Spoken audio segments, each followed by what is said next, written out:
subscribe now and press the bell icon. Never miss an update. Good afternoon to you, and good afternoon to everyone who will watch this at whatever time of the day, but this is a good afternoon because we have not just a colonel, but we also have a strategist. We also have someone who analyzes and is someone who is in a position to speak with authority on military affairs and strategies. In the last few days at Indo-Analytics, we have made an attempt to get expert opinions on what the Indo-China face-off is all about. We have had the good fortune of having Lieutenant General P.S. Mehta, we had Lieutenant General Narasimhan, we had the journalistic point of view or the political point of view from Mr. Rajagopalan. He's an extremely senior journalist. That's the military and the journalistic perspective. But this is slightly unique with Colonel Rohit Dev because, by the way, I like your nickname. I love the nickname RDX. I know the reason, but I will not say it out. The entire idea behind this endeavor of Indo-Analytics was for people to understand what this entire face-off is all about. Is it about trying to put a cover on the pandemic which originated in China? Was it about a geopolitical struggle for power? Or is it just a very localized territorial dispute between two nations over their understanding of where the line is of their territory? So that was our entire concept of wanting to do this.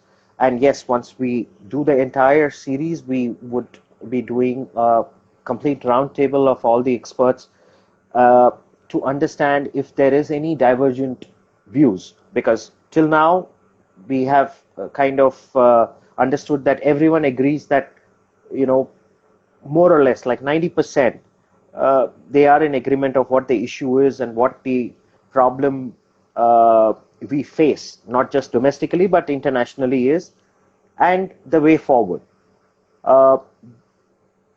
I am not going to ask you any question. I have given you the platform for you to explain to everyone, including me, beginning with me, because I'm just a student of history and we're just trying to learn what is the issue and what is the way forward and what is the strategic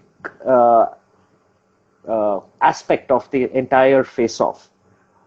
Nothing happens in a vacuum. Everything has got some meaning, it's got a reason, it's planned.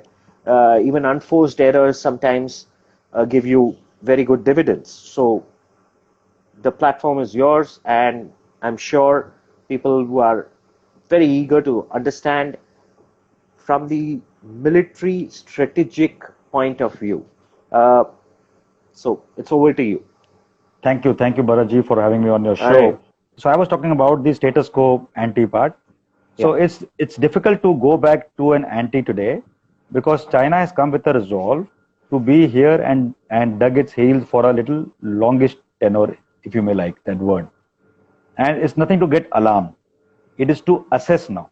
So the Indian perspective should be to have a very effective surveillance, whether it's a satellite surveillance of own assets or our friendly nations.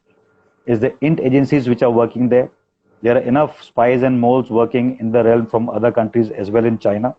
So we should be able to get some information from these friendly countries and our own assets, and also be able to deploy much more assets on the LSE itself. So whether it's a drone which has got IR capabilities, or it's a handheld drone, or it's a UAV flying, or it's the missions of the aircrafts in the SLAR mode, we should do all that to garner information. Information should come to us of 4 or 5 sectors specifically, right from the Barahoti sector, which is down in the eastern side, to the Sikkim sector, and also this area of Ladakh. These 3 sectors, and also Siachen, that I should be always open. So these four major sectors, we should be able to build up the situational awareness to a degree that we are aware 24/7 with minor gaps in this 24/7 period. It is possible. And once we do that and the information warfare is intact and communications are intact, we need to also spruce up our communication network, both infrastructure communication surface and also what we call those, in the civil language telephone. So like that, whatever is the military communications, both needs to be spruced up. And then we got to decide in the next about 1 month that where should we fit in the reserves which can dig its heel in case China wants for the winters. And then at the tactical level, have advanced winter stocking done there. Enough flights we have. We have C-130s, we have commercial flights, we have commercial cargo flights which can reach Leh. From there, the Chinooks can take it, the trucks can take it depending on that. So a rapid mobilization. At the same time, the Indian Army is using all its assets to do winter stocking of the post along the LC. Yes. So this is over and above. So since you are in a period of COVID, it suits you. You have the bandwidth in the mainland to have trucks and trolleys made available. You have the bandwidth of cargo transport of civil airlines, and you have the bandwidth of the Air Force to do what it's supposed to do for the LAC, because those assets are not typically required for the LC sector. There's a set drill and a separate drill there. Then coming to how do you go? You have to steer the cyberspace. When I say steer the cyberspace, it is an amalgamation of also the information warfare. You have to indulge. And it is this opinion shaping, like we termed initially in this program, is not limited to the military or the diplomacy. Yes. It is every citizen counts. Yes. In 2013, I had told one corps commander along the LC, Srinagar Corps, that why are we so weak and the DG ISPR is so strong in terms of propaganda. They use money to buy people in the UN. They use money to buy people in the foreign media. They use money to buy people in my country only. And various kind of people they buy here, right from stone pelters to the decision makers. And we are here. I'm not telling you to buy anything, but I am telling you to have a team to sell this information which you can sell. Yes. There are enough buyers. So imagine if 20,000 troops only and or more, even if you say 2 per unit of the Indian Army start tweeting today on a mission. So they are told by the commanding officer what's a good tweet, and they tweet that much. And then 1 billion may say, even if 20 million of us are sitting idle for an hour a day, we can actually create havoc in the info space. Yeah, we take charge. We take control of the media. We take control of the narrative. When people were trying to tell the government that you need to ban Chinese and boycott, I said that will come on a later date. It has come. But what is the start? Start is you don't use it. So if all of us don't use a particular commodity, the demand will die. The trader will not import it, and China cannot export it. To death. Bleed them to death. Absolutely. Don't just cut their head off. Bleed them to death. Make an example of them. I was telling somebody the other day, China wants to sell, and China also sells things as goods first and takes money later. Yes. They want to push in their goods. Yes. So I say, okay, the saman has come already to India. You tell China it can't be sold. It can't go back. Give it to the poor, free of cost. Elevate their living standards. Give them goods, Vivo and Levo, whatever that mobile is called. Give those sets to them. Make them Digital India connected. Do their Aadhaar card on that. Scan everything. Similarly, for the Chinese, social media, people said boycott. No. You be aware. Want to boycott? Boycott. But have people on those platforms to do opinion shaping there itself. Yes. So firstly, you are able to read their intent, their propaganda structure, and be able to be part of it. You are able to disseminate your information also. You have to beat them at their game. Absolutely. So that's the game. And if that's been the game all throughout, funny videos of how to park a truck on a skating rink, I saw this morning. So all that, we do better. So why should we? Anyway, so let's come to what we should seek. That is the steering part. One was the immediate military action. One was steering the, cyber info space. Narrative. Next is seeking. We need to seek the diplo-economic edge very clearly. So we have to stand up now. We have to make afters count. We have to say, okay, the ease of business, you want ABCD, done. You want a single window clearance, done. You need more FDI to be pumped in 8 more sectors, done. You want manufacturing to be given SOPs to come and invest and establish plants, done. This is the time to take charge. And the diplomatic and economic realm is the only place to start with where you need to take charge. diplomatic sense, get people and rally around a common point. The common point is China did bad. Common point is China is a hegemon. Common point is China is an expansionist. Common point is China mistreats its own people. Common point is that China will do anything in its power to smile at you and backstab you. So there are enough themes. There are enough themes. They need to be augmented, and assignments have to be assigned to people, whether they are ambassador outside or the people in UN or people visiting. And even if people are of the level of, say, Reliance, Ambani's and Tata's and Aditya Birla Group and Bajaj, and even affluent people who go abroad, there's no harm. People should themselves ask. There should be a portal to ask the government what we can do for you. All right, so do something for the country also rather than making your own money on these trips. It's very, very easy to do. When I go abroad and I have very little money to go abroad, I go every 5 years once to US and all that. I talk to a lot of people. The talking is free. You talk to people, you shape their opinions. When I went there the last time, a lot of things about Pakistan is better in A, B, C, D. By the time I finished with them and showed them the evidences, they said China is a B. So that's the way it goes. No, sorry, Pakistan. So that's the way it goes. So opinion shaping is in your hands. So when I make videos and when I go on national television, I don't broadcast on my own social media. I send a WhatsApp to my friends in US, friends in Israel and other places for them to take it to their masses there. Yes. That is how you shape. Pakistan has been saying Kashmir has been ruined by India. There is murder, rape, genocide, all terms. Imran Khan, after 5 days, every day when I tell him, where are you? He wakes up and he tweets the next day. So I'm quite sure his mobile phone has been snatched by the ISPR and he's getting it only to tweet when I tell him. And it's happened twice in the last 10 days. So the next thing is when you seek this, thing is relocation. Now here I want to make a very careful, kind of a comment because I can't go into specifics. You will appreciate that. So while LC can be contained with X quantum of forces, when I say forces, it is BSF, Army, Air Force, the entire national military power and intelligence agency born into it and stitched into it. So say we have a X capability overall. Say we have 100 cards to play in the month of summers from April. That is the season when infiltration starts here because the passes are melting. Yes. And LSC also starts melting. The playground becomes more active. So April onwards, you have 100 people in reserves in the country. Wherever they are, no mention here. Whether it's a mountain reserve or an infantry reserve or a mechanized forces reserve, whatever reserve. There has to be a plan in the country till the time we have force accretion, whether we raise a mountain corps or we make air assault divisions for these kind of contingencies which are equally dual use in the naval kind of perspective. So whatever suits the country, whatever money we want to put into the military, shaping up of acquiring assets and also accretion of the forces will happen. So you have to put and peg the window. Okay, in 5 years' time, my military capability will include a mountain corps, yes or no? Will include a air assault division, yes or no? Will include a third aircraft carrier, yes or no? Will include 4 more squadrons of Rafale and Mirages, yes or no? Will include consideration of more ITBP battalions to be raised, yes or no? So all that 5-year plan, 10-year plan, and I would very request comprehensive plan of the way ahead. Make it a comprehensive plan for at least a 50-year plan. So where should India be in 2070? And since I'm in the corporate sector now, I talk in the energy terms on the same terms. Yes. I say peg the Indian energy requirement at 2070.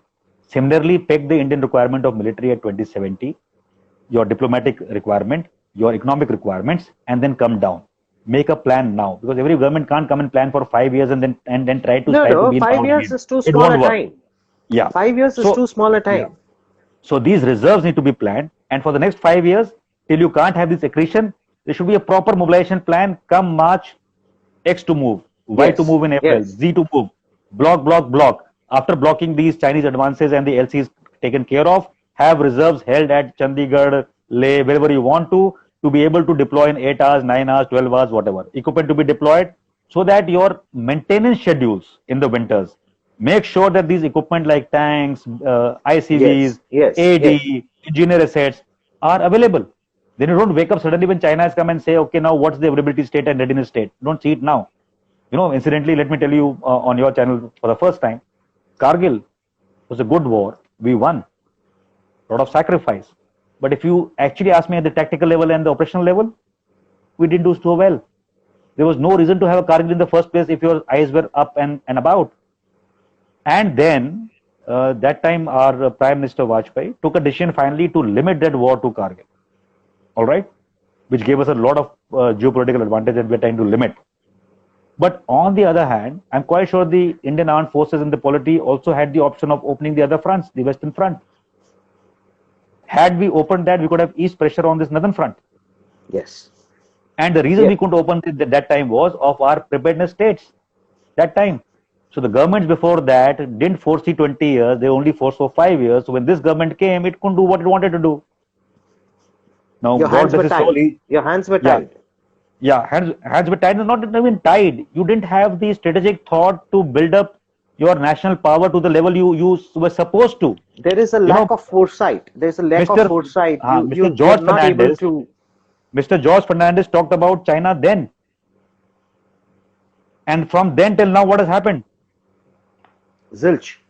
Mr. Anthony came and sat on a chair, and his only concern was that we should not have a scam and a corruption case. My God, the entire period was full of corruption. But this man didn't do anything because of that thought, and nothing developed. Now, if I look at hindsight, I may actually say that this chap did it deliberately to look cool and uncorruptible. He actually put the agenda of the country on a back burner.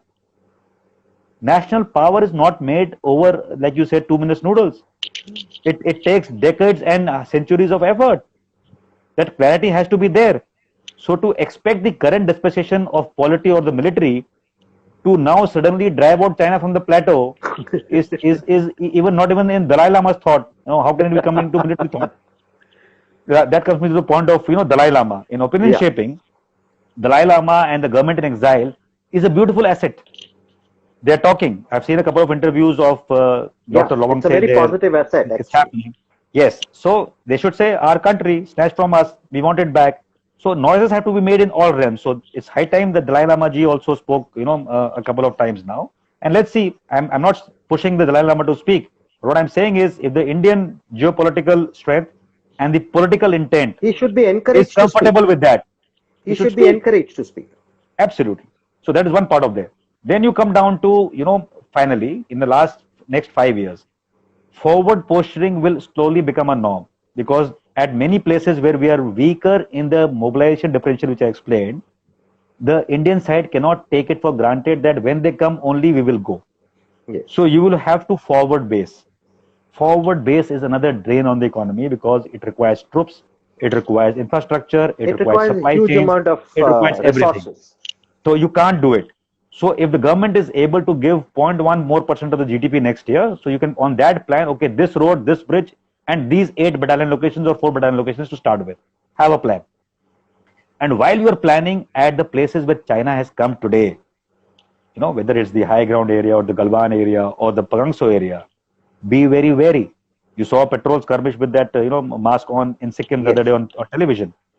Also is the area of Barahoti. Why is it important? Because one of the tri-junctions is there, Lipulekh. And how craftily they have tried to, indoctrinate the Nepalese think tank, how they are able to get people of their nature into the governance in Nepal over the last 2 decades. They played it well. I will give you a small, kind of a incident of 27/8. The DGM of the country was sitting with us in our ops room in Joshimath, 9 independent modern brigade group, the only brigade group handling the entire central sector. So after we, made a lot of plans, I think one more formation came thereafter, and a lot of AGs were made, and a lot of things have come. Even Sukhois have gone to that area. Finally, on our recommendation, otherwise everything was going centric towards Ladakh and Sikkim sector. That man came and he was trying to correlate to the SAND model. The SAND model is something like a depiction of the terrain, which is made into a SAND model is something like using sand and soft material to create that on the ground like a wall. So we had a cemented one there because central sector was never changing. So cemented SAND model we had. And the man asked that where is the tri-junction? So he couldn't find tri-junction on his own map, which was carrying from the army headquarters. My commander got up and he also started searching. He couldn't find. So the youngster was called, the brigade major who was supposed to know terrain as the back of his hand. So I had one glance and I said, General, you have gifted the tri-junction to the Nepalese and the Chinese. And he said, what? So I said, just show me your map. and I'm telling you, you can broadcast this. So I turned the map, I tore the laminated part, and I showed him. The cartography was in China. So 2003 onwards, that map, maybe earlier, China was supplying and making free maps for Nepal. And Nepal was taking it because it thought it's a very good looking map. Clarity of map. And my DGM was sitting in my ops room and he's gifted that Lipulek to him, and then hell broke loose. He had his, subordinates in Delhi over the phone and everything happened. And I told him something which I must share with you. I've shared with a couple of journalists otherwise. I told him, sir, I see a problem. This map is only a precursor. I only couldn't pinpoint the date and time. I said in 8-10 years time. If you actually add 8-10, it comes to about 2015, 17, 18. So I was off by about 2 years then. So I said, through the political change in Nepal, this issue which you are saying categorically as a DGMO today to me, and I'm a youngster, that this is not an issue at all. Nepal is a friend, I agree. Long cultural and mythological relations there. But if China forces its will, and if Nepal succumbs like Pakistan in terms of the economic part, not the military part, slowly you will find that this map will become the truth, or will be voiced as the truth. And you will have a problem at the tri-junction, and Nepal will voice this opinion one day directly, at the behest, or in collusion. Is not the scenario I can paint today. Collusion is a far-fetched dream because Nepalese will never do it with us. They are a very friendly country with us. Even as we speak today, this issue is also a divided house in Nepal itself. Yes. With the majority saying that how the hell are we fighting on this issue, which is a non-issue with India. Yeah. So there's too much of pressure there. So we can understand the politics there, but the geopolitical ethos and actually the cultural ethos is so strong that I don't see that it will become an issue after 3-4 years. It only depends on the manner in which we handle this dragon first. Nepal is not an issue. It's a friendly country. We are friends together. So is Bhutan. But other side, Pakistan, CPEC, part of Kashmir gifted to China, and incidentally China has made a whole horse's mouth there to say that okay, 370 you did abrogated, it is incorrect. Yes. I mean, they have got nothing to do with it remotely. But the problem is what? Problem is hidden. The dragon hides more and conceals less. Yes. What is hidden? Hidden is that in its exuberance to go to the Gwalior port and make that they invested a lot corridor, they invested a lot, and they realized that since Rajnath Singh ji and Prime Minister said POK is ours, tomorrow it may be raised, their tomorrow it may be fought. Their investment is at risk. So that is the intent, and that is what Pakistan is trying to utilize. Some funny Wasim or some journalist sitting in US. We read it in the morning. He said in the morning that J-10s and F-16s will fly together. I wrote back to him before your show that, my dear friend, your technologies are actually compromised completely 100%. It only needs to be switched off. That's it. Your radars won't work, your planes won't fly, and you will just keep having blackouts in your country. So such collusions, hypothetical. One fine day, a small incident like that might also happen. I'm not negating that factor at all. Yes. Any feasibility should be taken as a feasibility. But any feasibility like that will take back China so back now in geopolitical realms, it won't be able to cope up. So will China risk this at the cost of UN getting divided, and finally it being probably thrown out even after being a UN permanent member? A permanent council member. It can happen. There's nothing to say I got a veto power. If the world does not recognize you, if you are de-recognized as a nation tomorrow after 5 years, 10 years, what UN permanent member? It's you against the world. So India has to be smart to get, allying with NATO, with Warsaw Pact countries, with the Quad, and it all need not be military at all. It can be just posturing. And at some point of time, Bharat, believe you me, India has to take some stands. Yes. Yes. India cannot say that NAM is gone. Now it has to be, okay, this interest suits me. I need material from Israel, Russia and America. So I need them to be strategic partners. I need, energy needs to be fulfilled through whatever means to some other country. Again, a partnership there. You have to look at your interest. And while you look for your interest, the same countries look at you for taking their interest as well. Yes. So at some point of time, if US goes to war, I scratch yours. Correct. So if some point of time there's a military skirmish between US and China, and Russia takes a neutral stance, because obviously it will take against all the thought China has, it will leave it there. Japan will join in a full-fledged alliance. The NATO Yes. countries will join. Half of Europe will join, and India then cannot say that no, I will not join. Also, I will not give you my You bases in can't Diego sit on the Garcia. benches. You So can't you sit can't in. do all that. So you have to have an opinion, and at least you have to express this opinion on the diplomatic table today, if not show it to the world. So there has to be, if we get pushed by China and if we had, say, a weak government, the conditions were, if you do WHO investigation and take it beyond this level, I will do this to you economically, militarily. Some government may succumb, this government may not succumb. So these are the choices. So muscle flexing is one more art which it has developed. It has misfired with Galwan and current, situation. That's my short point for Chinese visit which are currently. And the next thing is your strategic reach. The strategic reach, and this probably should be my last, and then I will entertain your questions and anybody who has questions, is how to shape our country.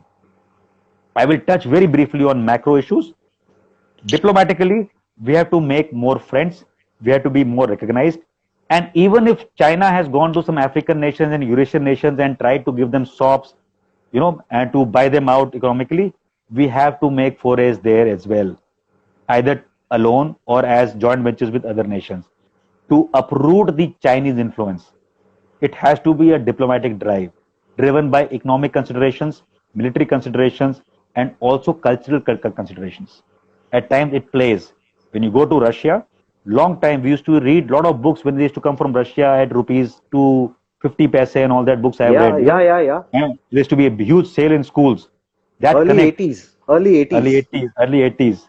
So that is the time. So you have to make all kind of connects, and nobody is good or bad, as long as that country is serving your national interest and you are able to contribute to its interest and ideology. And since Correct. you are a democracy, it should be easy to do with a democracy. The Sir, second thing is enhance. I will interrupt just for Yeah, one please. minute. Yeah, We are please. probably uh, next to Israel when it comes Yeah. to business and trade. Yes. And uh, I have to say this in Hindi because it'll sound very different in English. Okay. दुकान खोल के बैठे हैं, मेरे को मेरे माल बेचने से मतलब है और मुझे खरीदार से पैसा ही चाहिए. मुझे खरीदार की मतलब I Correct. Don't need anything else. I don't need to know उनकी जन्म कुंडली Correct. क्या है यार. मुझे मेरा Correct. माल खरीद रहे हो, ले लो. I agree मैंने with you. दुकान खोला है. We have 137 billion people I agree with you. who See, are the world's customers, and yeah, customer is king. correct. I will do shopping on my terms. I will decide whether I Absolutely. want to buy a Chinese phone or not. I don't Yes. need permission from my government. I only need my government to support me when I say that I will not buy. Government supports everybody. Government has got That's all. no leeway on that thought at all. So, You see, I'll tell you personally, when I used to shop 15 years back things, I used to see that made in China tag, and I used to put it back on the counter, whether in India or abroad. I went to US and a lot of these stores sell garments, yeah. cotton, Bangladesh leading. Good, I don't Yeah. mind. Pakistan I saw there for the first time was 2001. Lot of Pakistan garment in the same store. That was Kohl's. I said I will do something about it. I came, I talked, I tweeted, whatever. I went after five years again. I saw that same store. Bangladesh had grown, India had grown, Pakistani had gone less. Then I went, I think, last year. I didn't find much of Pakistan there. It is how you shape. It matters. Yes. And slowly, even if I have to buy a phone with say $10 extra or $100 extra, I should buy it from India or some country which sells me and is my partner. And tomorrow when manufacturing comes, the cost will reduce. If it doesn't It's a come, I'll pay the temporary same cost. escalation in cost. It's a Temporary temporary escalation escalation. in costs. And that people have to understand. See, when you talk about a population like India, Bharat, there is again a caveat. The people at the marginal levels of our economy and below the poverty level especially, many things come to them which are Chinese. You have, say, you had this Jagannath Yatra recently, again in the media. So say for that you need to buy candles and diyas and some whatever materials. And China is making it and selling it in India for Yes. now many years, Yes. including firecrackers and your Diwali items and Durga Puja Sir, items and Ganesh ki everything else. murti banti hai. Absolutely. So if they are doing it, now to tell a commoner that, this is 5 rupees from China and this is 10 rupees from your own person who has made it, it's difficult to explain. Yes. So at certain point of time, these exports would have to be banned. Certain point of time, not today. But people like you and me who are aware, and if we can spread the awareness, we can ensure that this particular item does not come to the country. Yes. Why? I will not buy it. And that's why I said a very catchy thing, you have to behave like that. So I don't buy diyas today. Fine. And the trader who has taken it on loan from China to pay after sale, especially those people should be smart now. Those who have paid, Yeah. Yes. I will probably try to help them to say, chalo koi ne kharid iska saman, the poor people can buy it, no problem.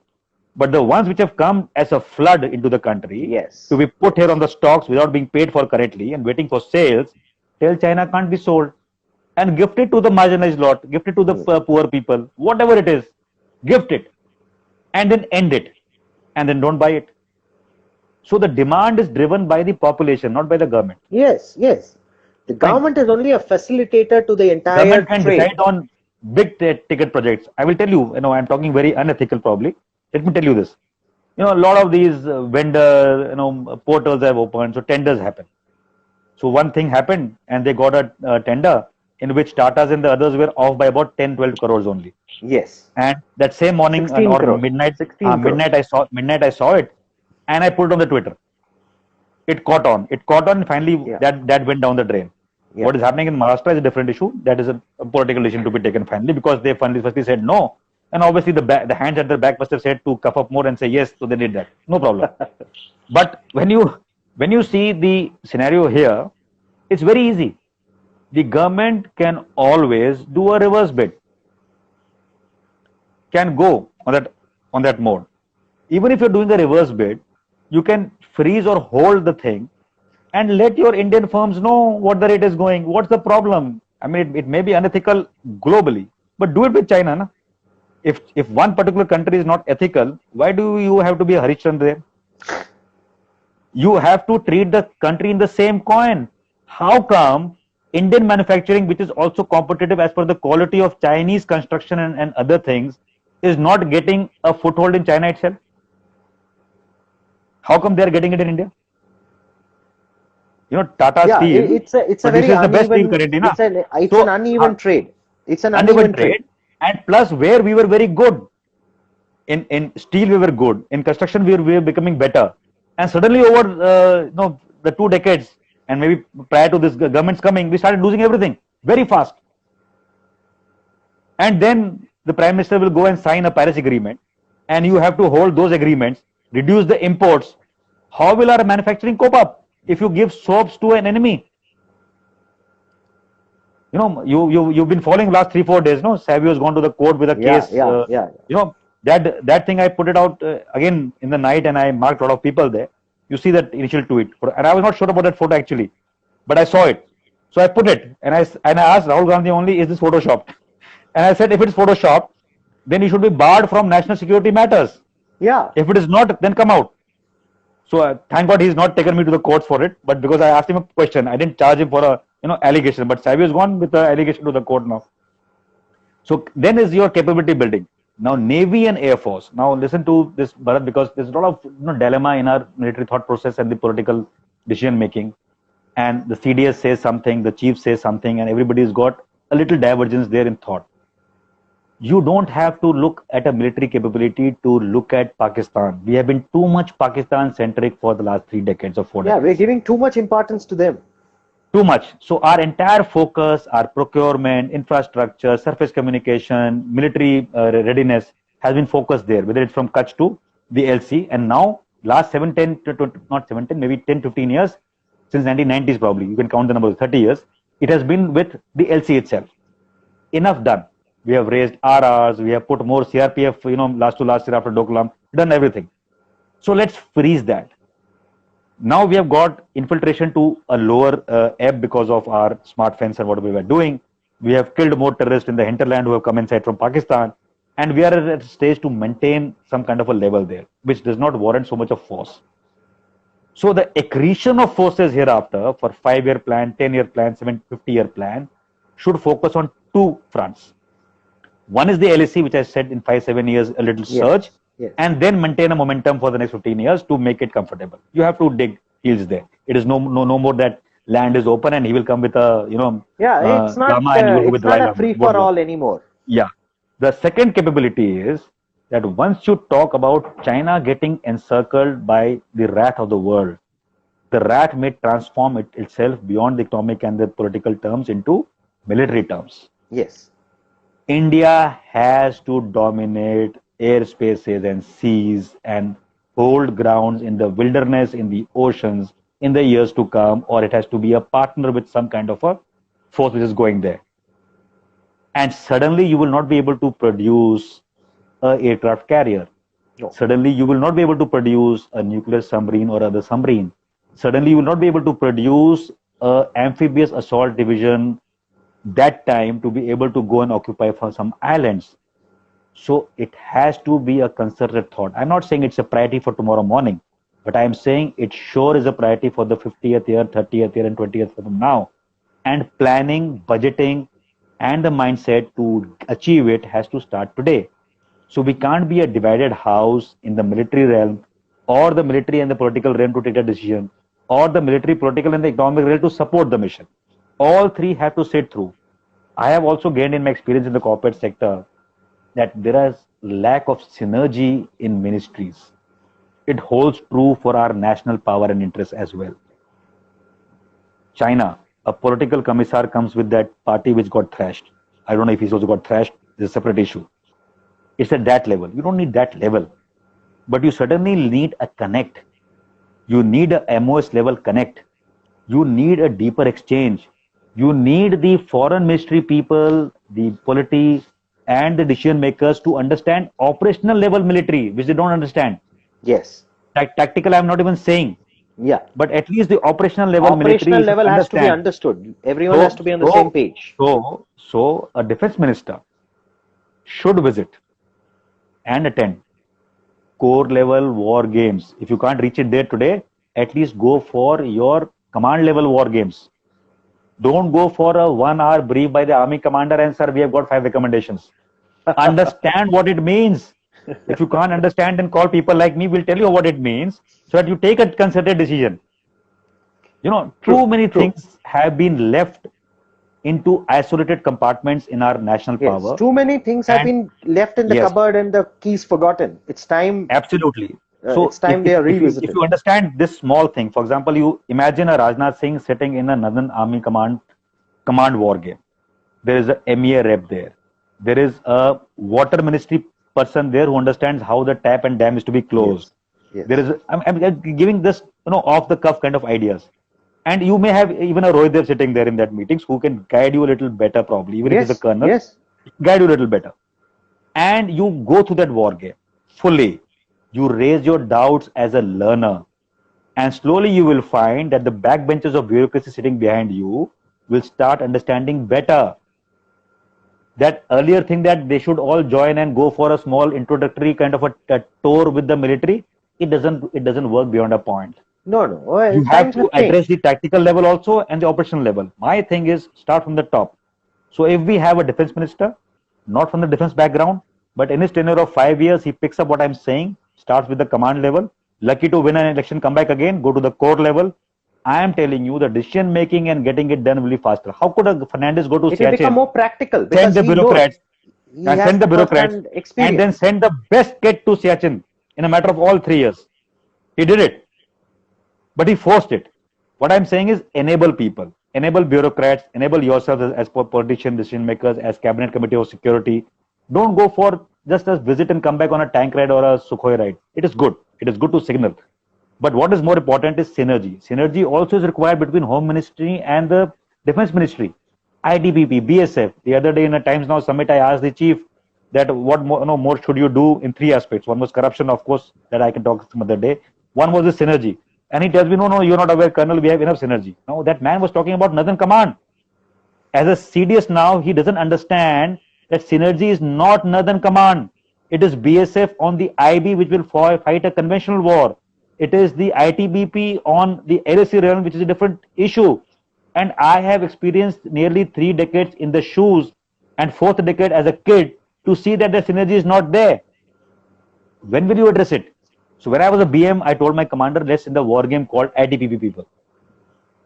And I didn't know he will say no.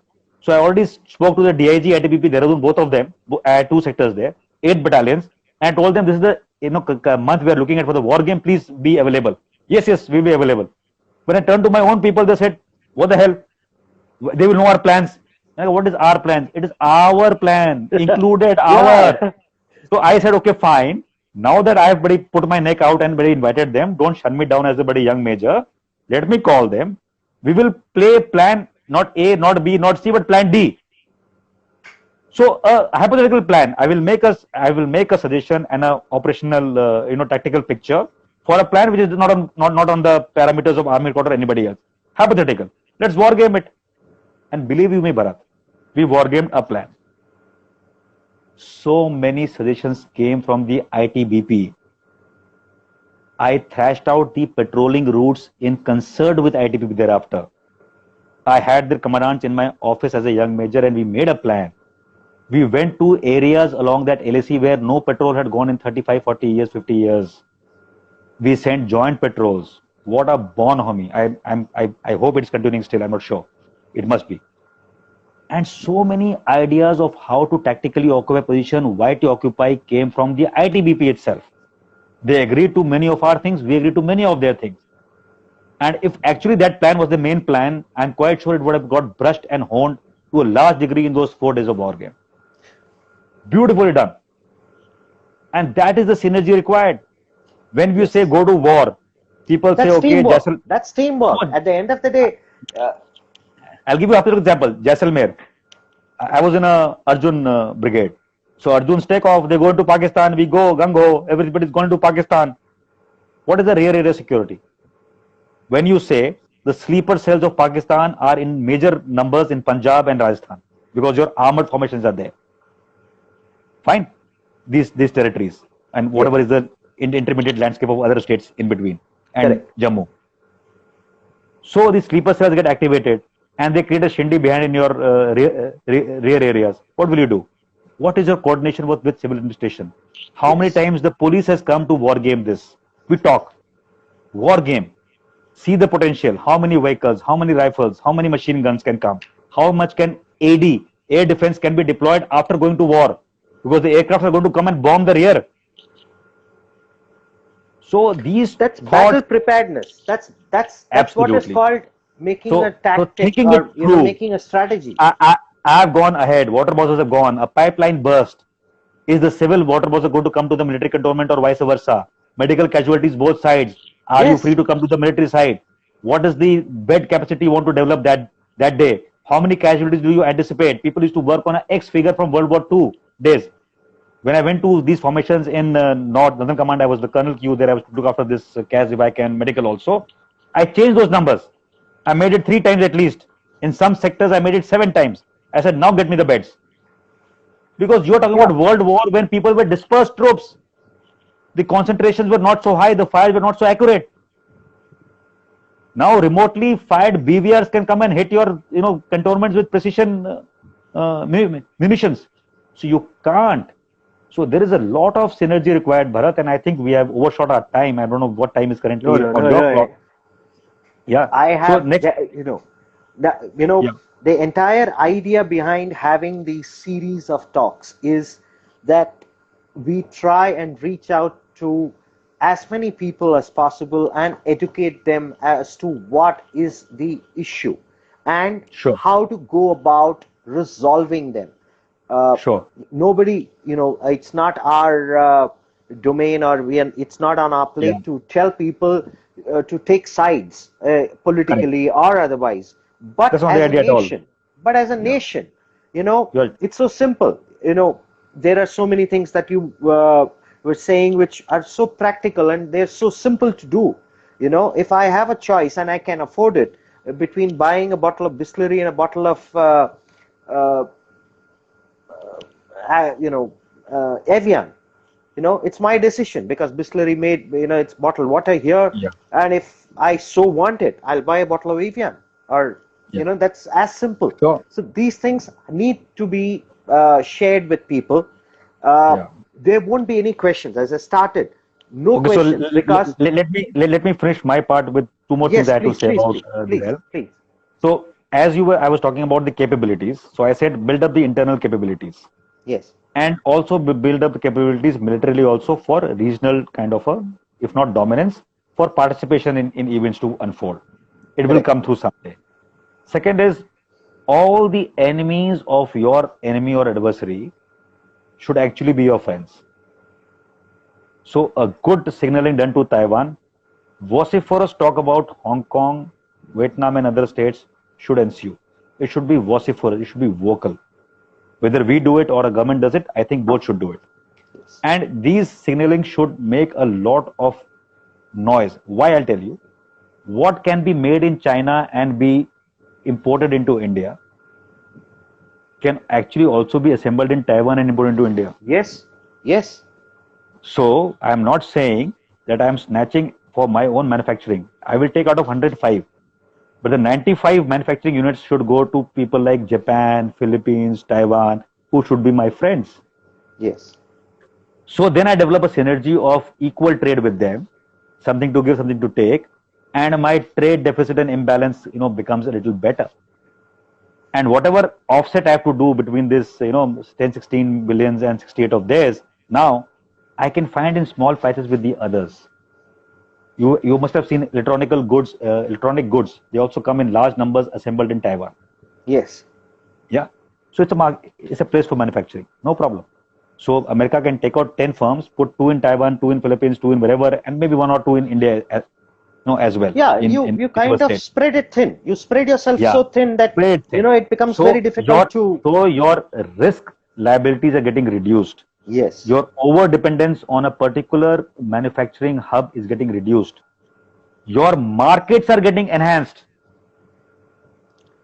And plus you're getting the variety which you need. Absolutely. And all these states, which I have talked about and more you are aware of in this particular segment, are connected to India from the mythological era or even the modern world. And they're more friendly. They're more dependable. So wherever there is a cultural connect, which can manifest into an economic connect and all participative alliance or anything else tomorrow, which can stare at the dragon, should be the norm. China, so I was telling somebody the other day, I went to some operations room somewhere, and somebody was showing me, like that. So I said, high time, and especially in the MO, when you show the world map and you are trying to, at that level, try and do a crystal ball gazing of your threats, actually, Pakistan ka to udhar naam bhi nahi likha hona chahiye. That is the way to kill it. Yes. You have reached that moral ascendancy and the military. Make them inconsequential. Yes. So do that. And why should we be so secretive? Make 30 white papers on Pakistan and use people like Bharat and Rohit and disclose to the world and let Pakistan think what the hell it thinks about it. Yeah. This information, material. They're too 10 small. 100 manuals, Pakistan will die catering to those 100 papers only. It doesn't have to fight. I was sitting with one of the MOs, very recent ones, not the current one. And I told him, sir, Pakistan should be one bullet policy. He says, what is one bullet policy, Rohit? I said, one bullet policy is that beggar has got 100 bullets in his, rifle. India has got 1 million bullets. That's our economic strength. So you put the tap on UAE, government has done, Saudi Arabia, US, funds not coming in. Funds not coming in, military hardware not coming in. Very well done. Sustain this. So the beggar has got only 100 bullets to fire. Every morning, a Khalsa or a Gurkha or a Gadwali on the border, anybody who is from any regiment, no particular affiliation there, gets up and fires 1 bullet over T towards Pakistan. Pakistan, knowing its battle drill, will fire 10. So in 10 days, it will finish the ammunition. Yes. That should be the thing. So you should not even look at going into a skirmish to sort out Pakistan. Drain the economy, drain the military through the economic taps you have, and make it beg for more, and nobody should come to that beggar. That's it. So it's a win situation for the world, and show it as a terrorist hub. I keep doing it in every tweet. I keep asking Imran Khan, I know. have you, FATF, a good organization. China had control today. When they went online, the chairman was a Chinese. He still couldn't take out the hold. Yes. Whole media got after the government when the technical hold was put the last time. And if I don't know if you saw my show, I think it was India Today. I said for the first time. Yes. I said yes, this I saw technical that. hold. This technical hold will go in 6 months or less maximum, but it will not reach the 6 months. They said why? Like the first time it happened because our geopolitical strength was A. Now we are A triple plus. We are AAA rated company now in the credit list. This hold has to go, otherwise Chinese economy will sink. So to showcase that it's the dragon, trying to cajole the They're Pakistanis. just muscle flexing. It's muscle flexing. It just showed to Pakistan, okay, I've held you. Then it said, finally, I can't hold your hand on this. So that is the power of the new, Surgent India. That power does not come from the military at all. We didn't fire any bullets. That's a very economic and the public strength is huge. The perception strength is huge. I agree to that. So the entire thing, I think, Bharat, I have spoken a lot today. I have much more to speak, but some other day. I have to take just 1 minute of your time. Yeah, please go ahead. The way the entire thing is designed, the entire series is designed is, your perspective is shared with the other speakers. All right. So over a period of the next 5-6 days or maybe a week, yes, depending on everyone's times. Once we finish with the diplomatic, with the legal, with the financial implications, we will be having a group discussion amongst the experts. So just as you noticed, I'm just a face, that's all, otherwise it's your thing and you speak as the expert on a particular topic. So we come back as a group discussion, maybe in 7 to 8 days time. I'll have to check out availability and the timings for everyone. Perfect. And till that time only, I will take your leave, but with folded hands. No, not all. Thank you. I can't hold the other hand because it's on the camera. Yeah, thank you so much. It's so much of detailing and with so much of strategies. I'm pretty sure, when this goes out to the masses, there will be a lot of things to take away for them, which will be positive for the country. At the end of the day, what is all this all about? It's about our country. It's not about anything else. It's not about economics for me. Absolutely. So, this is one way of doing it. That, we reach out to as many people as possible. We go organic. We reach people. We try and explain things to them on every aspect. And then hope to God that the right decisions are made. So that's our initiative at Indoi, and we'll meet for a drink sometime soon, very soon. But till that time, pleasure will be mine. Thank you so much. Thank you very much. Thank you. Jai. Subscribe now and press the bell icon. Never miss an update.